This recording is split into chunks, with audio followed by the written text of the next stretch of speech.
In a certain city, a politician was running for office, and he advertised for volunteer workers. There were so many young women appeared for the job as volunteers that there was a near riot. Were they interested in politics? No. The first question they asked was, how many men have appeared? They were part of the lonely young women of this great city. And then I know of an old woman who stays up every night until 12 o'clock to hear the announcer say, "We are now signing off. Good night, and have a good sleep." That relieves her of her loneliness.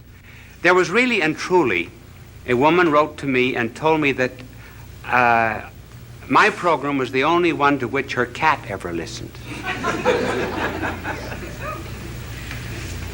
So our subject tonight has to do, to some extent, with loneliness. It affects all ages. Children are lonely. 5 million of them belong to divorced parents in this country. Boys get lonely. That's why they join gangs, because they get power which they do not individually have. Young girls are lonely when they get a pimple on the nose. Older girls are more lonely still when the boy treats them as a glass, throws the glass aside after he has taken the drink. They find then that they're just a replaceable part in the great erotic IBM machine. Their loneliness increases. Then there's the loneliness of leadership, being the top man on the totem pole. There's the loneliness of being at the bottom of the totem pole, because you're just one of the masses. You're apt to lose your personality. The loneliness sometimes of marriage, where all the jokes have been told. There's no new event to narrate. And it's the terrible solitude of being alone together. And then even when it does remain fine and noble and rich, even in moments of greatest unity, there is a feeling of apartness after such an ecstasy. One hopes to completely submerge oneself, and yet one finds oneself back again. They're hypochondriacs. Of course, are lonely. And so we were asked to talk on this program about this subject of loneliness. And I'm going to give, after these facts, which we have just narrated, I'm going to give first the causes, and then I'm going to suggest some remedies. Now, I didn't know whether to use the blackboard or not. My angel is here, and I cannot think of any diagram that I could use. Just write causes on the board. So I'm afraid I will not be able to use my angel. But just before I came on the program, he wanted to know if I would play a game of golf with him tomorrow. And I told him that I was not old enough for golf because I play tennis twice a week. When I get old, I am going to play golf, and I'm going to have a wagon, too, to take me around from hole to hole. But he was telling me that the other day he was playing golf, and he drove off 225-yard hole it was, and the ball went right into the cup. And he looked up to heaven and he said, "Dear Lord, let me do this by myself." He's not a lonely angel, as you see.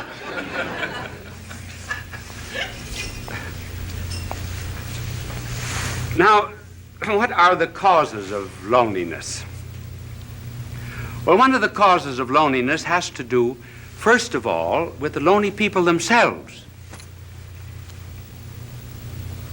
And another reason why they are lonely is because of people who are not lonely. First of all, on account of the lonely themselves. They want to be loved too much.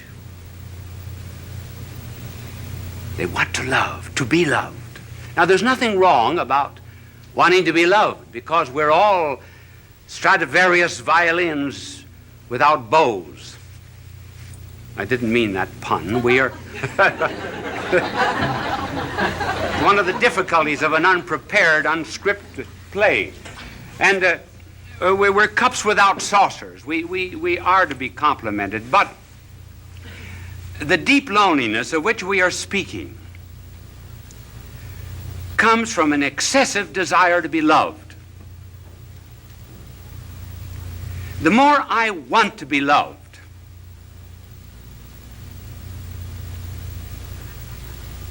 the less I am loved. The less I'm loved, the less lovable I become. The less lovable I become, the less I am capable of loving others. And that's how, by a desire to seek only oneself and to please oneself, one gets caught like a bird in a fowler's net. And the more one struggles to get out of this loneliness, the more one is captured by it. Just take some concrete examples of this desire to be loved. I know of a mother whose daughter was away at college.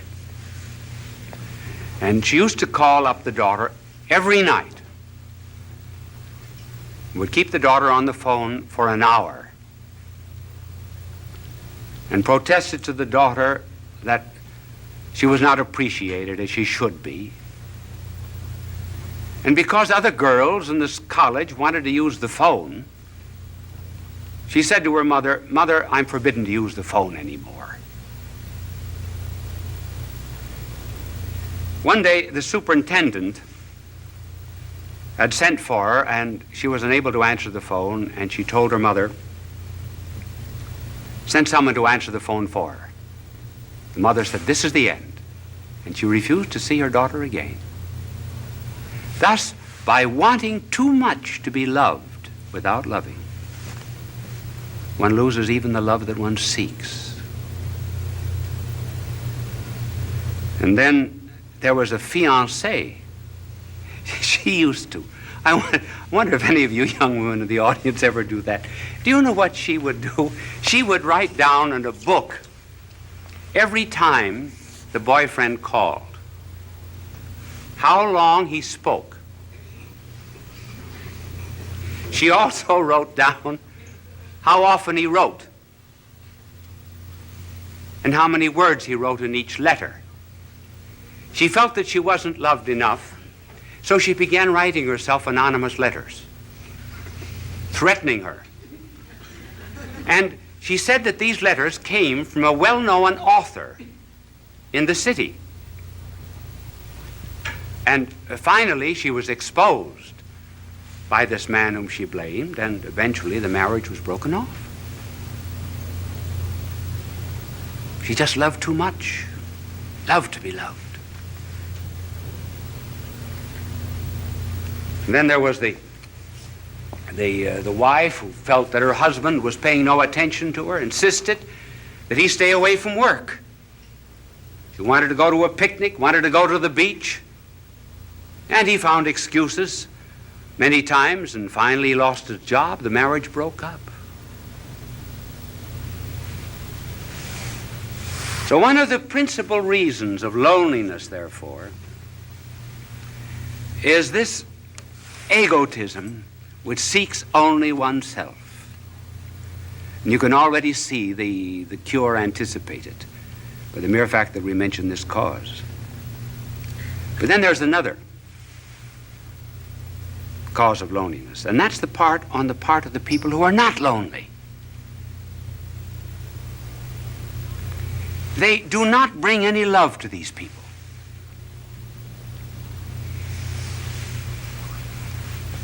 Do you know what we should do? We should really concentrate a great deal on certain types of people. We should concentrate on the unfortunate, on the poor, on the socially disinherited, on the unloved, particularly the unloved, and on the ugly. And we bring love to them. We put love into them. Then they become lovable. Now, for example, you are very lovable to God. Did you know that? You say, well, what is there in me to love? Nothing. But he put his love into you. That's why you're lovable. And that's what we have to do with other people. And so the loneliness of these people is increased also because the rest of us will not listen to them. Listening is a therapeutic. There was a psychologist who formulated a marriage case that involved sexual, financial, social, and legal complications. He went to 100 clergymen and 100 priests to present the story, and he carried a stopwatch with him. Do you know how long they listened? The average was 2.5 minutes. Then off-the-cuff answer. They refused to listen. They refused to care. George Bernard Shaw has something rather good on that subject. In his play St. Joan, King Charles says to Joan, "Why do not the voices come to me? I am the king." And Joan answers, "They do come to you, but you do not hear them. You have not sat in the field in the evening listening for them. If you prayed from the bottom of your heart and listened to the thrilling of the bells and the trilling of them after they had stopped ringing, you would hear the voices, just as I do." In other words, listening is a therapeutic, a cure for lonely people. We do the same thing with our prayers. We wouldn't do to a doctor what we do to God. Would we go into a doctor and mumble off all of our symptoms and then say, "Bye, doctor"?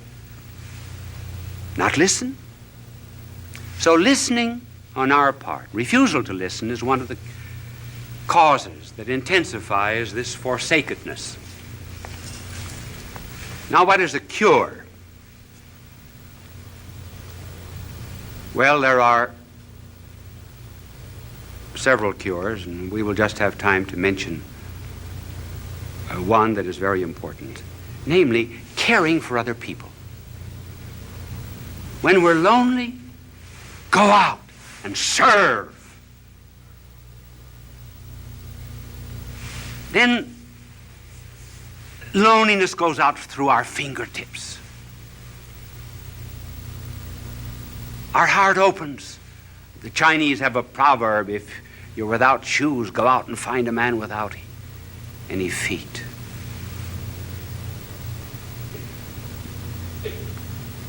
Caring for others. I remember when I first went to Europe to study, to do my university work as a young priest. The first Christmas I was lonely. I was really lonesome. I think it was the only time in my life I was lonesome.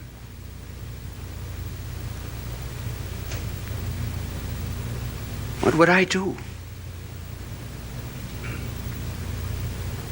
So I went to someone in the city of Louvain and asked for a list of the worthy poor. And I went to this particular alley. It was the wrong address, actually. I got into Rat Alley. And when the door opened, there, earthen floor, was a blind father at a stove. 10 children barefooted around the stove. A ladder leading up to the second floor. One bed upstairs, bed downstairs. The children slept crosswise. I asked the family what they had. This was Christmas Eve, what they had for dinner, and she opened a bag of straw. The children had no sabots, no wooden shoes. I took care of them for 4 years while I was studying at the university. Got them jobs, rehabilitated them. I felt at times perhaps they were drawing on me. But do you know that the day that I went up for my examination as a professor at that university, as I went in at 9 o'clock to face 200 professors, I saw the whole family coming down the street. I asked them where they had been, and they said, for the last 2 days, we've been at a shrine praying for you that you would pass the examination. We walked all the way back. I was never lonesome again. That's the cure. Helping the neighbor. But here's something to remember, too. We think we should not be lonely. In this age of psychiatry, there are 2 or 3 conclusions that our world has drawn which are false. One is that we should never have a tension. Certainly we have tensions. We must have them. We've got body and spirit, and they go in opposite directions. They have 2 different landing fields.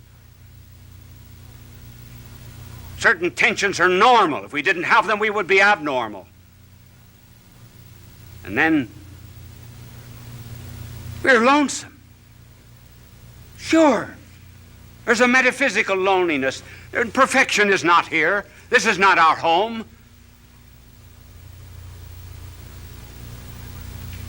I've got something that I want in my heart that nothing on this earth can satisfy, and nothing can satisfy you either.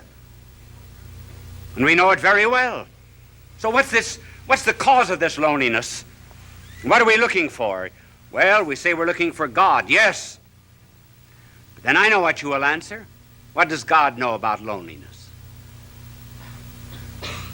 Now that's a good question. That's a good question. What does he know about loneliness? Does he know anything about the loneliness, for example, of a babe in Afghanistan who has no better home than just straw? Does God know anything about the loneliness of a mother who has to gather up a child in order to escape a dictator and fly halfway across Africa?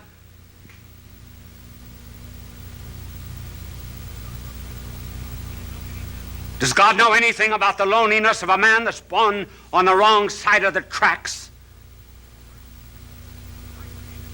Who's isolated socially from people simply because his hands are calloused with common labor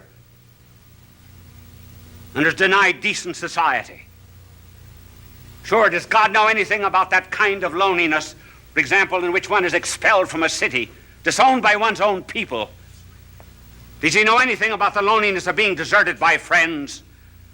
Does he even know anything about the loneliness of feeling doubts even about religion, doubts even which one cries out, "Why hast thou abandoned me?" Does God know anything about these things? Yes, those are good questions. Now suppose that there was a figure that came into all of this loneliness and so immersed himself in it that he would not immunize himself from it, would not cut himself off from it. Would you, for example, be the only one on the battlefield that was whole and not help any of the wounded? And so if there was a figure that came into this world of ours and refused to isolate himself from loneliness and felt it so much that blood poured out from his body, felt loneliness so much that as if all the robberies of the world were thrust into his hands, as if he himself were guilty, that felt all loathsome carnality so much that his flesh was hanging from him like purple rags. Suppose someone came into this world and went into all of this loneliness, took it all, and was not overcome by it, but conquered it all. Then what? Then I may be lonely every now and then, but I'll not be overcome by it. Then I have a captain, kind of a captain who did presses not a button in heaven from a celestial command. But I have a captain who stumbled to a throne.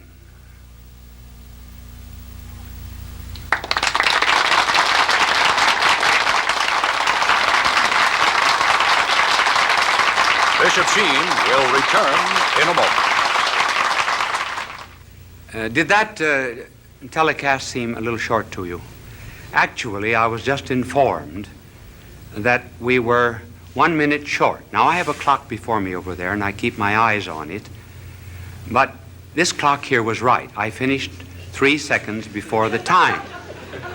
But up in the control room, that celestial command that I just talked about, they figured it wrong by 1 minute.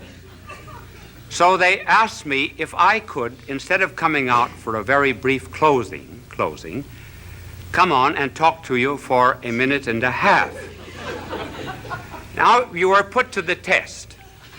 If that telecast seemed very short, you are enjoying it. We would say time passed like anything. If you were not enjoying it, it seemed very, very long. As a matter of fact, this 1.5 minutes will seem interminable to you. Now, I want to tell you, my good people, that I have to leave you now. Are you a bit lonely? I am. I'm lonely too. Bye now, and God love you. Fulton J.Sheen is indeed a man for all seasons. He walked a paced beat, allowing us to glimpse his nature and ponder its worth and to enjoy its presence. Bishop Sheen authored over 90 books. He broadcast countless radio and television programs and ministered in many parts of the world to people of every belief. As he said many times, it is not a unity of religion we plead for, but a unity of religious people. We may not be able to meet in the same pew, but we can meet on our knees. The bishop wrote 94 books, recorded countless radio shows, and appeared on hundreds of network and syndicated television programs. His legacy is... And when they finally came up to the front row, where I could see them very well, I leaned over and I said to one of them, I said, "What's the idea of taking up a collection during this lecture?" He said, "To get better speakers for next year."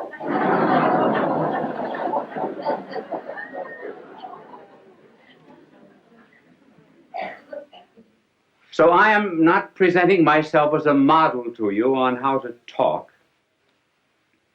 It's just merely that there have been so many letters coming to me asking me to give a few suggestions that I will give them to you. They are only personal. They may not apply to everyone, but I will give them to you for what they are worth. If I can talk now, I certainly couldn't always talk. There came a turning point in my life. It was in college when I was a freshman. I was on the debating team, which was in the college that I attended a great honor because they put a tremendous premium on debating. I thought I was good because, after all, I was picked as a freshman. I had to be good. And the night before the debate with Notre Dame University, the coach of our debating team, Father Bergen, called me over to his office and he said, "You are the worst talker we've ever had in this college." Well, that was a terrible shock to me. I said, "Well, if I'm so terrible, why did you pick me on the team?" He said, "Because you can think, not because you can talk." But he said, you're going to learn to talk before you leave this room. Take a paragraph out of that speech, any paragraph you like. I remember we were talking on the Merchant Marine. I'll never forget, the paragraph began, I think it needs no argument to prove, and so forth. So he said, stand up there against the wall, which I did. Now he said, go over that paragraph. At the end of it, he said, do you see your mistake? I said, no. Go over it again. Went over it 1 hour. 2 hours. 2 hours and a half. I was dead. So was he. And every 2 or 3 minutes, when I finished it, he would say, do you see your mistake? I said, no. But being naturally quick, after 2 hours and a half, I saw it. He said, do you see your mistake? I said, yes, I think I do. I'm not natural. He said, that's right. That's all. And he dismissed me. You notice how often speakers, as soon as they get up on a platform, or ministers or priests in the pulpit, everything changes, their voice changes, their attitudes, their poses. I think many prayers that we say we're not talking to God. We're talking to an audience, particularly prayers at banquets, and inaugurations and so forth. And we put on artificial poses. Oh God, we ask thee to send down upon us thy benediction, thy blessing upon the sailors who are at sea, the merchants at their counting table, the lawyers at their bar. Well, that's not the way people talk. So, being natural and preparing a talk, what would be some suggestions? Now, the way I prepare a talk is not perhaps the way everyone would want to do it, but I can only give you my way. In order to prepare a talk, one must do a tremendous amount of reading. Each one of these telecasts of mine would represent between 20 and 40 hours of study. When I get through, what have I got? Nothing but a bits of yellow pages. I think I have one in my pocket. But before I show it to you, I will tell you what I do. I study, I do research, and I begin to understand the subject. Then, when it gets into my head, I begin to write out points. Generally just 3 or 4 points that I'm going to talk about. I will only write out the heading. And then I will tear up the paper and then rethink what I was saying. So that when I prepare a telecast, there must be 20, 30 to maybe 100 pages that are torn up. And then the closer I get to the end, the smaller the pages are. This is this telecast. And I brought it out here, not because I'm going to refer to it, but just simply because it shows you the points, how small the points are. And by doing a tremendous amount of study, the mind creates an atmosphere for the talk. There is much more air round about us than ever gets into the lung. There's more food at the table than ever gets into our stomach. There are more things to see in nature than ever comes into the eye. And so when one rises to give a talk, one should have an atmosphere, a certain ambient knowledge round about that one can pull in this idea or that, as it were, from the air while you're talking. So that instead of writing out the speech, word for word beforehand, and then memorizing it like this, one thinks it from the head out. That's the reason you tear up the paper, so you don't have any information. You have to think it. Then you write down the ideas again. Well, by the time you get up to talk, you've already given the speech 10 or 15 times. And incidentally, it isn't a bad idea sometimes to talk out loud. If you can find a place in this day and age where you can walk and talk out loud without being counted crazy. How often, for example, students are asked to explain something. They think they know the lesson. When they get up, it's not there. And why? Because they were consecrated and dedicated to a dead page. Never went through their mind.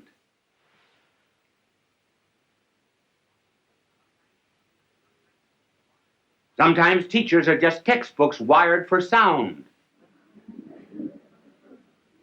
And studying is nothing but what is in print, passing from the mind of the book to the notebook of the teacher, or rather from the notebook of the teacher to the notebook of the student without passing through the mind of either.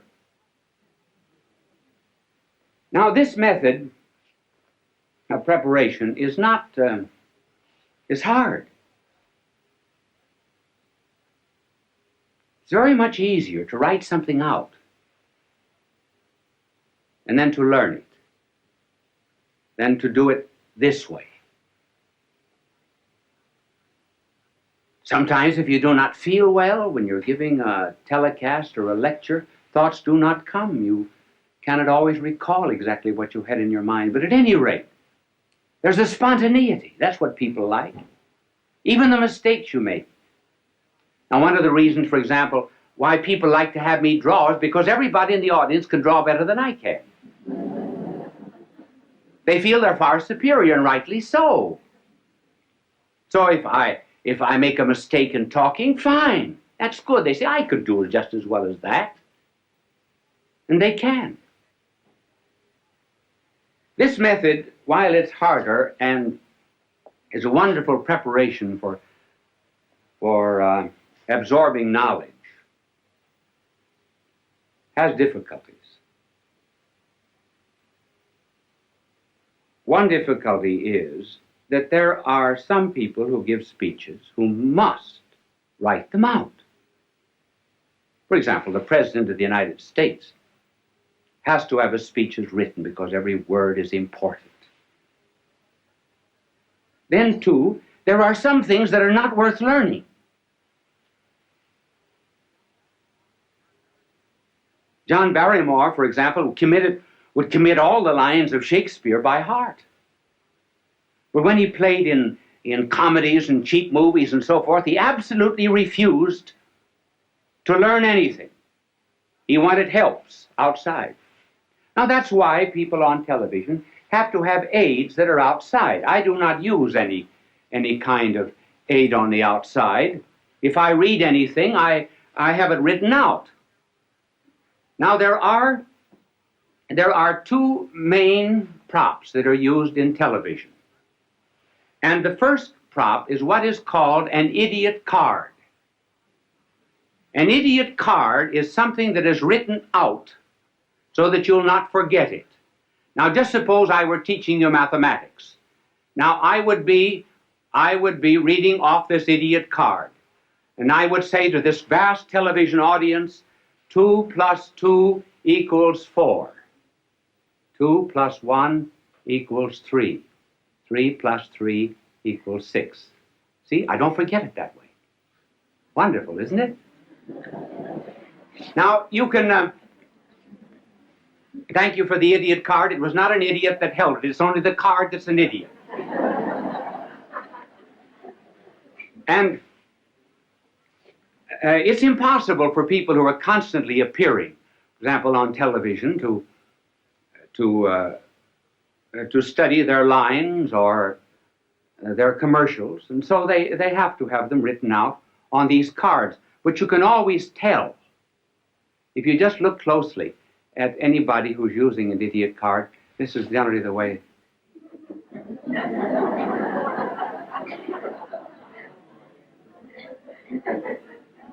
So do not be hard on them. If I were saying something that was not worth committing to study, I certainly would use one too. Now there's another prop which is better, and that is what is called a teleprompter. And a teleprompter will have a whole speech on it. For example, when you hear people giving speeches on television, 999 out of 1,000 are using a teleprompter if they do not have the paper before them. Many of the commercials which you hear are written on teleprompters. And a teleprompter rolls. Now, I was watching a television show once where the teleprompter got caught. And that's kind of hard. Now, for example, if I were using a teleprompter and I didn't know my lines, now this is exactly what I would have written out. My name is Bishop Fulton J.Sheen. My address is 366 Fifth Avenue, New York. See, then I don't forget.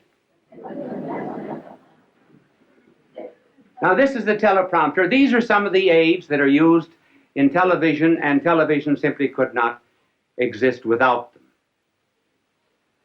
And they are helpful, too, simply because one is apt to forget. Many times, you're standing before a television camera, momentarily I can't think of the next point. Well, I'll throw in a story or something till it comes back to me. You don't know it, but I do. I don't get too embarrassed. I don't get flustered because I can't remember it. I remember I was giving a talk once in Ireland at the Eucharistic Congress. I've forgotten when it was, sometime, a long time ago. If there was ever a time in my life I wanted to do well, it was then. And I was reciting a poem that I know just as well as I know the Our Father. It was a poem written by an Irishman, Joseph Mary Plunkett. And the poem was, I see his blood upon the rose, and in the stars, the glory of his eyes. His body gleams amid eternal snows, his tears fall from the skies. I see his face in every flower. The thunder and the singing of the birds are but his voice. And carven by his power, rocks are his written words. And I forgot the next line. The reason I forgot was because I had said something before that the audience seemed to have taken politically. I didn't want it to have political significance. So while I was reciting this poem, I was giving myself an intellectual spanking. And I spanked myself so hard that when I got to the 9th line of this poem, I forgot. And I said to the audience, I forgot. Well, tremendous crowd there, tens of thousands of jaws dropped in disappointment. And when an Irish jaw drops, it collapses. So I had to get myself out of the difficulty. There came to me then a line of Patrick Henry. Not the one that you know. Oh, Patrick Henry also said something else. He said, when you're in difficulty in an oration, throw yourself into the middle of a sentence and trust to God Almighty to get you to the other end. And so I began. I didn't know what I was going to say, but I started. I said, I'm glad I forgot. So I didn't know how I was going to continue, so I started again. If I had ever wished to have forgotten anything, so I thought I'd give myself another jump on the springing board.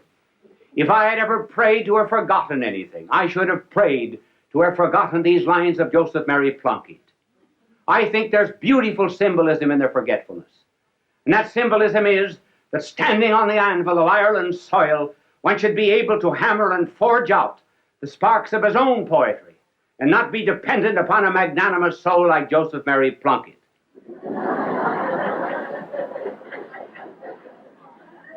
I got no credit for it afterwards because the audience said that was a great trick, pretending you forgot.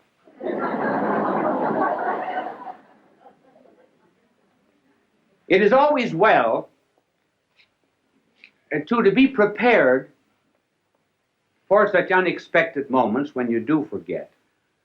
And even better still, when you're at a banquet and called upon to give a talk.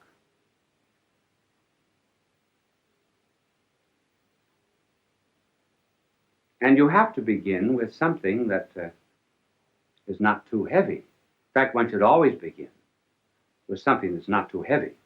For example, you just simply cannot begin a speech by saying, ladies and gentlemen, accipitur frontalis, the convoluted convolutions, the metaphorical ubiquiliarum pelviarum. That's a little too serious. You have to start with something that's common to the audience. Now, I think the best story of all for being called upon to talk without preparation and unexpectedly was the delightful story of G.K. Chesterton. He was called on, and he said,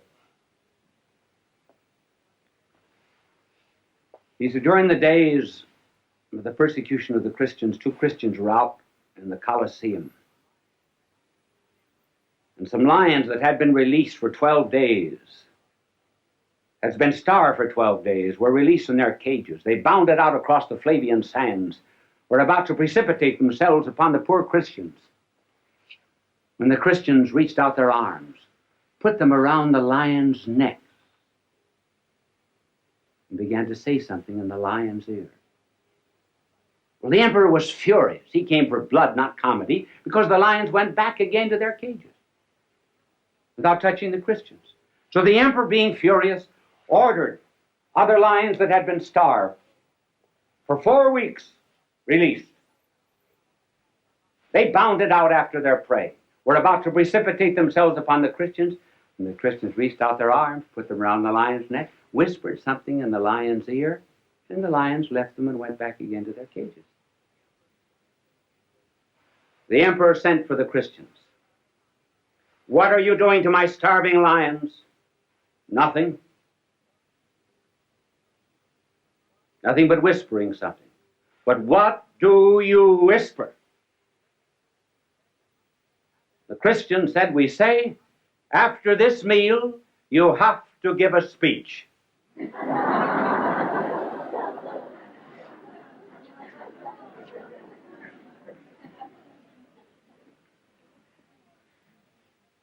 So a preparation is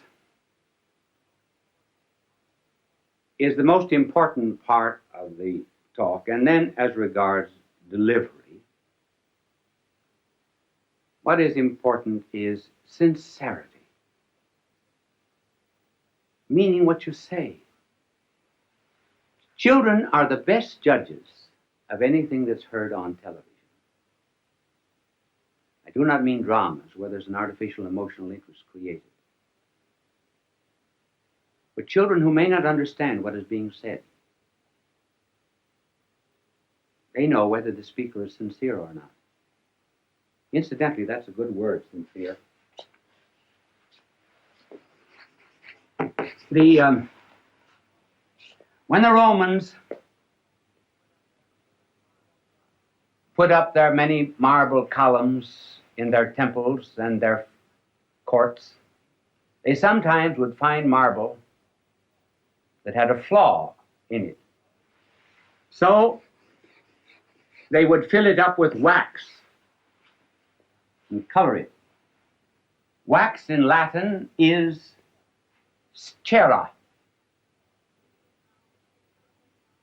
If they found a perfect marble that had no need of artificial filling, then it was called sine in Latin, means without wax, or sincere.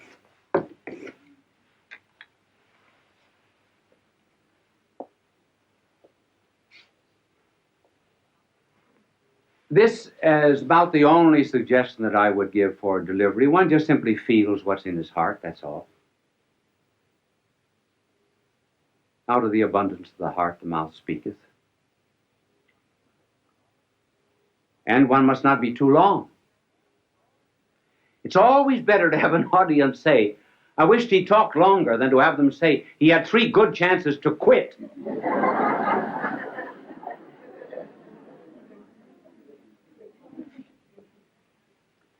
And then, too, in the communication of any idea, the secret of a good talk is the secret of fire. Fire has 2 qualities: heat and light.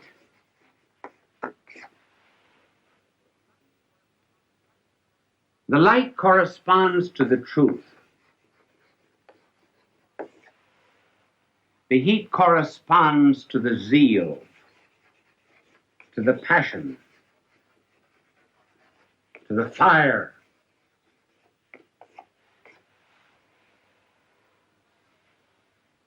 And the fire and the passion come always from the truth. When one is on fire with anything and really believes in it, all the words come out naturally. And above all things else, the making of an orator, too, is really on his knees. Because the power to make an audience feel what you're saying does not come just from these fires. It comes from fire.